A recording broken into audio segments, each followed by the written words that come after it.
ఇప్పుడు తెలంగాణ కాంగ్రెస్ ఎంపీలు మొత్తం కాంగ్రెస్ పార్టీ ఒక అడ్జర్న్మెంట్ మోషన్ ఇచ్చి పార్లమెంట్ స్తంభింపజేస్తే కడతారా?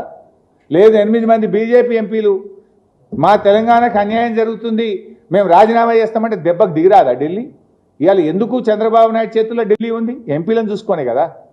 మరి మన ఎంపీలు నిర్ణయించుకోవాలి. మిమ్మల్ని ఎంపీలు చేసింది తెలంగాణ హక్కులు కలరాయడానికా, తెలంగాణ హక్కులు కాపాడడానికా? తెలంగాణ బీజేపీ ఎంపీలు ఆలోచించాలి. ఇలా ప్రజలు ఆలోచిస్తున్నారు. మనం 8 కాంగ్రెస్ని గెలిపిస్తేమి, 8 బీజేపీని గెలిస్తేమి, ఈ 16 మంది మౌనం వహించబట్టే చంద్రబాబు నాయుడు ఇవాళ ఈ ప్రాజెక్టు అన్యాయంగా కడుతుందనే విషయం ఇవాళ తెలంగాణ సమాజానికి అర్థమవుతా ఉంది. సో సిడబ్ల్యూసీని ఒప్పిస్తానే ధైర్యం ఎక్కడిది మీకు?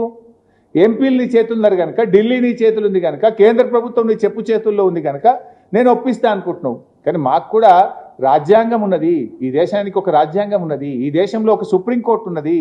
హక్కులను కాపాడడానికి సర్వోన్నత న్యాయస్థానం మీద మాకు నమ్మకం ఉన్నది. అవసరమైతే సర్వోన్నత న్యాయస్థానానికి వెళ్తాం. మా రాష్ట్ర హక్కులను మేము కాపాడుతాం.